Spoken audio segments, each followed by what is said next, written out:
ကျမစာရေးဆရာမစိန်ဆန်းပြူစေတက္ကသိုလ်ပါဒီနေ့စိတ်ရေးသားခဲ့တဲ့စာအုပ်တွေကဖက်ပြောက်ရေးထားတဲ့စာအုပ်လေးကတော့ဆံဝင်တရတဲ့ diary ဆိုတဲ့စာအုပ်လေးပဲဖြစ်ပါတယ်ဒီစာအုပ်လေးထဲကစိတ်ဒီနေ့ဖက်ပြမှာတော့ဆရာဝင်မကြိုက်တဲ့စီခါခါဆိုတဲ့အစီလေးပဲဖြစ်ပါတယ်ကဲအလုပ်တင်ဆရာဝင်ပေါက်စလေးစိန်ဆန်းဖြူရဲ့အတွေးနဲ့အတွေ့အကြုံလေးကိုစိတ်နဲ့အတူခန်းစားနားဆင်ကြည့်ကြပါစို့လားရှင်ဆရာဝင်မကြိုက်တဲ့စီခါခါအမရဲ့ arrestဆရာမလေးကခန်းရှိရနေပြီးလွှာရင်អော်သွားတဲ့အခါမှာလုံနေသမျှအရာအလုံးကိုဝုန်းကနေပစ်ချပြီးလက်အိတ်ကောက်စုကဂရင်ပေါ်ပြေးတက်ပြီးလူနာရဲ့နှလုံးရှိတဲ့နေရာကိုတကိုယ်လုံးကခွန်အားတွေနဲ့ဇက်တိုက်ဖိချရပါတော့တယ်။ဒါ CPR လောက်တာပါ။ Cardiopulmonary resuscitation ခက်လွယ်လွယ်ပြောရရင်အရေးပေါ်အသက်ကယ်တာပေါ့။အကြိမ်30ကို2ကြော့3ကြော့လောက်လုပ်ပြီးတာနဲ့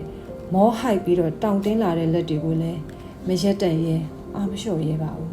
။ကျမဟာအားနွဲတဲ့မိမသားဆိုပေမဲ့ပြော့ညံ့တဲ့ဆရာဝန်တော့မဖြစ်ချင်ဘူးရဲ့။ကျမမောတာနဲ့ကျမအားလျှော့လိုက်တာနဲ့တိမ်ဆောင်သွားမှာကသူ့တစ်ဖက်သားရဲ့အသက်သူ့မိသားစုဝင်တွေရဲ့မျှော်လင့်ချက်နောက်ထပ်အစားဝင်မဲ့သူအစင်သစ်မဖြစ်မချင်းကျမရဲ့ရှိသမျှခွန်အားတွေကိုလူနာပြန်လဲရှင်သန်လာနိုင်ဖို့ဖြစ်ညစ်ထားစေပါပဲသူ့နေရာမှာကျမချစ်တဲ့မိသားစုဝင်တယောက်ယောက်သားဆိုရင်းဆိုတဲ့စိတ်နဲ့နည်းနည်းလေးမှမလဟင်းရဲခဲ့ပါဘူးနောက်ပိုင်းတော့အလုပ်တင်ဆင်းလာတဲ့ကာလကြာလာတာနဲ့အမျှ CPR လောက်ရတာကြီးများလာသလို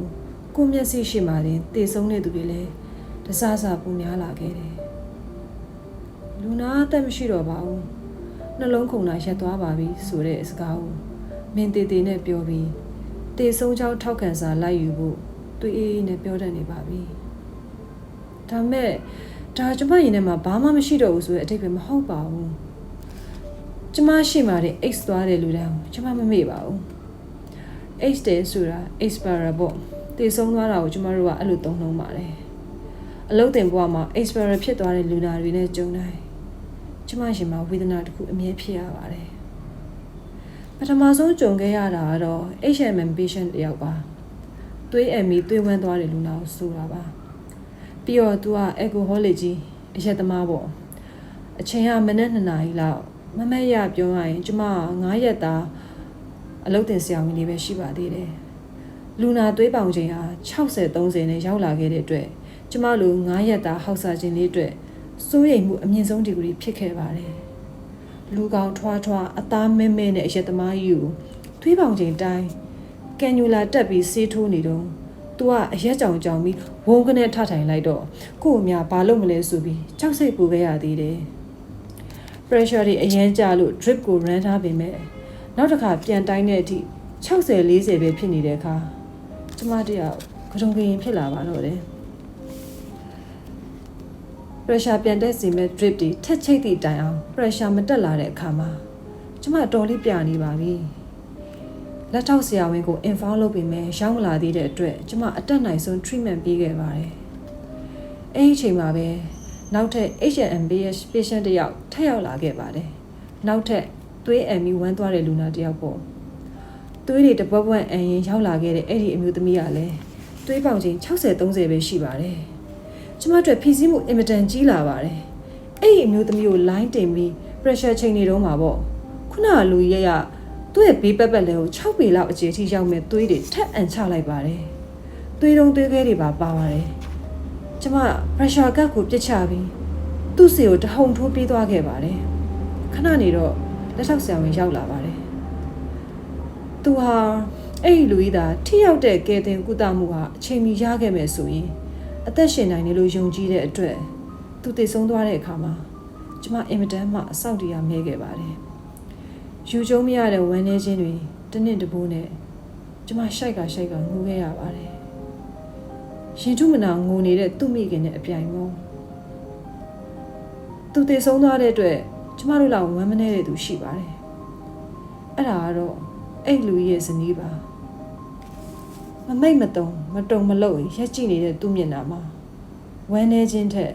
ဝင်တုပ်တစ်ခုလျော့ပါသွားတဲ့ပေါ်ပါခြင်းမျိုးတွေ့နေရပါတယ်ကြည့်ရတာအသက်ရှင်စဉ်ကာလတစ်လျှောက်ဇနီးဖြစ်သူကိုဒုက္ခတွေသာပေးခဲ့တဲ့ရစ်ထုတ်ကြီး ဖြစ်ပုံရပါတယ်ကျမတော့မကယ်တင်လိုက်နိုင်တဲ့အတွက်ကျမရဲ့လူနာအတွက်ရင်နစ်ခြင်းများစွာကျမရင်ထဲကတိတ်တကူတောင်းပန်တဲ့ငိုတန်တွေဖြစ်တာဖွင့်ချနိုင်ခဲ့ပါတယ်ကျမတောင်းပန်ပါတယ်ကွယ်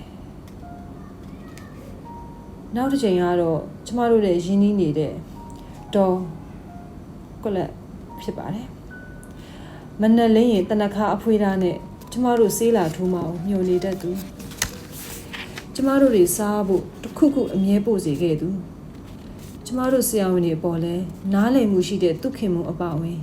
မိသားစုဝင်တွေအားလုံးနဲ့ပါရင်းနှီးနေပြီးသားလေမှန်းဆထားပြီးသားအရာဖြစ်ပေမဲ့တကယ်သူထွက်ခွာသွားတဲ့အခါမှာတော့ကျမတို့တွေအားလုံးဝမ်းနဲ့ချေခွဲကြရတာပဲဆရာတို့ဆရာမတို့တွေတာဝန်ကြီးပါတယ်ဆိုပြီးကျေးဇူးတင်နေတဲ့သူခင်မှုနဲ့တားငယ်ကိုတော့ကျမတို့မှအားနာမဆုံးခဲ့ကြကျမမှတတ်နိုင်တဲ့အနေအထားမရှိခဲ့ပါဘူးကွယ်မောင်ရင်သေးမင်းကျမရင်ထဲကိုထိုးငွေသွားခဲ့တဲ့နောက်တစ်ခေါက်ကတော့ကျမခန္ဓာမှာပါဘို့မျိုးသမီးစေယုံကြီးပေါ့ကျမတို့စီမှာ unit 1 2 3ဆိုပြီးတင်ခွဲထားတာမို့ကျမက unit 1ကဖြစ်ပြီးအဲ့ဒီအမျိုးသမီးကတော့ unit 2ကလူနာပါရိုးရိုးငွေးပြီးတော့ arrest ရသွားတဲ့အတွက်တနည်းနှလုံးရက်သွားတဲ့အတွက်သူ့ unit 2ကဆရာဝန်တွေကအရေးပေါ်အသက်ကြီးခြင်း CPR လုပ်နေတာတွေ့လိုက်ပါတယ်သူ့မှာနဘိုယောဂအခန်းတစ်ခုခုတော့ရှိမယ်လို့ကျမထင်တာပဲမဟုတ်ရင်ပုံမှန်အားဖြင့်ရိုးရိုးမွေးတဲ့အမျိုးသမီးတစ်ယောက်ဟာဒီလိုအခြေအနေထိမဖြစ်နိုင်ပါဘူးကျမလည်းလုံရင်းကန်ရင်းနဲ့အဲ့ဒီဘက်ကအခြေအနေကိုအကဲခတ်နေပြီလေတဝုံဝုံတိုင်းအသက်ငယ်နေတဲ့ချင်းရင်းသားလေးမှာဇီးရွက်လောက်မျက်နှာလေးနဲ့ထိုင်နေတဲ့ခင်မွန်းတယ်နဲ့မိခင်ဖြစ်ပုံရတဲ့အမျိုးသမီးကြီးကို unit 2 တင်အဖွဲ့ရဲ့အကြီးဆုံးဆရာဝန်ကရှင်းပြနေပါတယ်။နိုင်ဝက်လောက်ကြာမှာတော့အဲ့ဒီအမျိုးသမီးသေဆုံးကြောင်းအတည်ပြုလိုက်ပါတော့တယ်။တဦးလည်းဖြစ်တဲ့အပြင်အသက်ကလည်းငယ်သေးတာမို့လက်ထပ်ထားတိတ်မကြသေးတဲ့လင်မယားလို့ကျမထင်မိပြီးတနာခယူနာဖြစ်မိတဲ့အတွက်ခင်မွန်းတဲ့အမျိုးသားကိုတစ်ချက်လှမ်းကြည့်လိုက်ပါတယ်။အဲ့ဒီအမျိုးသားနဲ့ကျမစက္ကန့်ဝက်လောက်အကြည့်ချင်းစုံသွားမိတယ်။အိုးမြတ်စွာဘုရားကျမရင်ထဲကိုမိစာရီတစ်ခုနဲ့လာထိုးလိုက်တယ်လို့မျိုးမျက်နှာထိအပူတွေကဟုတ်ခနဲ့လာဟပ်ပါတော့တယ်။သူခမချစ်သူမင်းကလေးနဲ့လက်ထပ်ပြီးတိတ်ကြရီတောင်မနေရရှာပဲတေကွဲမျိုးနဲ့ရက်ဆက်ခွဲခွာရရှာတော့မယ်။ဘွားကြီးကတစ်ဆက်တုံအောင်နာကျင်စရာကြီးပါလား။မွေးကင်းစားသမီးငယ်လေးရဲ့အဲငိုတဲ့အတူသူ့ရင်တွေတပြန်းကွဲကိုထင်ပါရဲ့ကျမမခံစားနိုင်တော့တာမို့လူချင်းအကြည့်လွဲလိုက်ပါတယ်ဖျားရင်စက္ကန့်ဝက်လောက်အကြည့်ချင်းစုံရုံနဲ့ပူနွေးဆွတ်သွားတဲ့ကျမမျက်ဝန်းတွေကြောင့်အထိတ်တလန့်ဖြစ်မိသွားပါတယ်မျက်တောင်ပုတ်ခတ်လှုပ်ရင်အကြည့်တစ်ချက်နဲ့တင်ကူးဆက်လာတဲ့သူ့စီကအပူပါဘလောက်ထိတောက်လောင်နေမလဲဆိုတာကျမမှန်းဆမိပါတယ်အလုံလဲလုံရင်အခန်းထဲပြေးဝင်ကတိတ်ခိုးငိုခဲ့ရတဲ့အိမ်ညောင်ကျမမှတ်မိနေပါသေးတယ်အဲ့ဒီအမျိုးသမီးလေးဟာကျမလက်လန်းမမီတဲ့နေရာတစ်ခုမှာရှိနေခဲ့တာ哦ကျမကလေးစိတ်ုံမှာတာဝန်ကြတော့ပါပေါ့ကျမတို့ဝက်ထဲကကလေးတယောက်ကိုကြည့်ပြီးကျမကလေးသာသူ့လိုအမေကြီးကိုအသားရည်နဲ့ရှုံတွချူချာလေးမွေးလာခဲ့တစက်လေးမှချစ်နိုင်မှာမဟုတ်ဘူးလို့တွေးခဲ့ဘူးပါတယ်မြန်မာလိုဘယ်လိုခေါ်မလဲမသိပေမဲ့ thyrosis ဆိုတဲ့ယောဂနဲ့ prognosis လည်းမကောင်းတဲ့အဲ့ဒီကလေးလေးဟာတလတာနဲ့ဆေးရုံတက်နေခဲ့ရတာကြာပြီ6သွေးအကွဲပြီးတက်ကြားလိုက်နေတဲ့နှကန်းတွေဟာသူ့အမေကဂုံးလေးနဲ့ရေနဲ့ဆွတ်ပေးရုံနဲ့လုံလောက်ပုံမရပါဘူး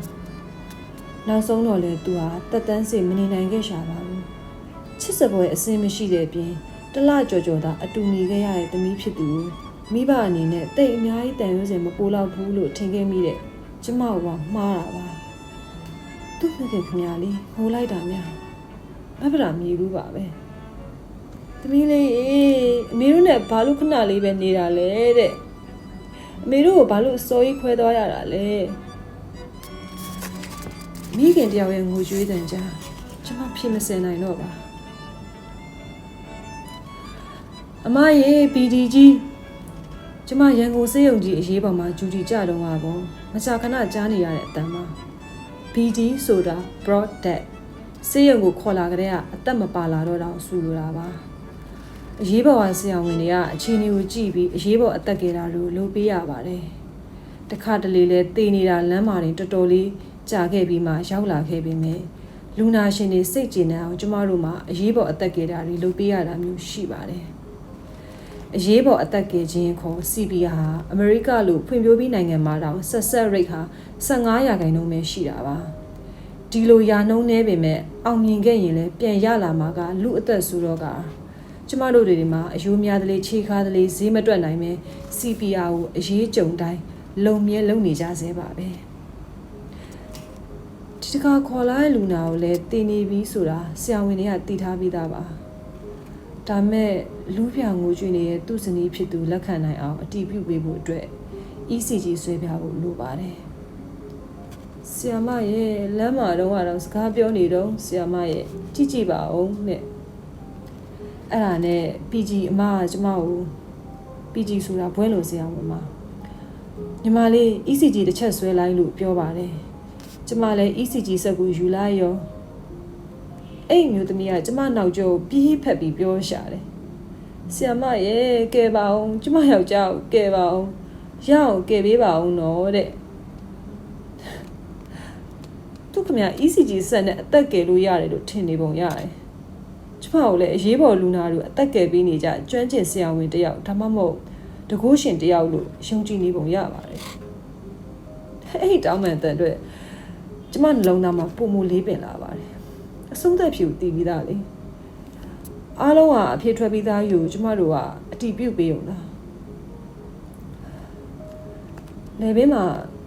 တစ်ဆိုလိုက်ဝမ်းနေခြင်းစုပ်ညူချလိုက်ပြီးကျမ ECG ဆွဲလိုက်ပါတယ်တန်းနေတဲ့မြင်းချောင်းတွေကိုမြင်အဖျားရှင်းနေပါပြီကျမကတော့အားကိုးလာသူတယောက်အတွက်တောင်းပန်ခြင်းတောကတွေဝမ်းနေခြင်းဒုက္ခတွေနဲ့နာကျင်ခဲ့ရပြန်ပါတယ်ကျမကတတ်နိုင်တဲ့သူမဟုတ်ပေမဲ့ဒီတိုင်းကြည့်ခဲ့ရတာတွေများလာပါပြီတတ်နိုင်လာတဲ့ဒီနေ့မှာလဲဒီအတိုင်းကြည့်ရမှာရှိလာအောင်ပါပဲအမှန်တိုင်းပြောရရင်မသေးသောစေးသမားဆိုတဲ့ဆိုယူကျမအင်မတန်နာကြည့်လာပါတယ်တေမျိုးတွေဖြစ်တဲ့လူတို့ကိုမသေးဖို့ကြိုးပမ်းတယ်ဆိုတာမျက်ဖျားတော်မှစွမ်းနိုင်တဲ့ကိစ္စမဟုတ်ပေမဲ့မတတ်နိုင်တဲ့အမှန်တရားကအင်မတန်မှခါလွန်းလာပါတယ်ဘဝမှာကျမတော့စေးကားတွေကိုဘလောက်ထိစွန့်မိတ်ညှို့ချနေရအောင်မလဲမသိချစ်စွာသောစေစံပြစေတတ်တူဒါတော့စိန်လုံးတင်ဘဝမှာကြုံခဲ့ရတဲ့စိတ်မျက်စိရှိတွင်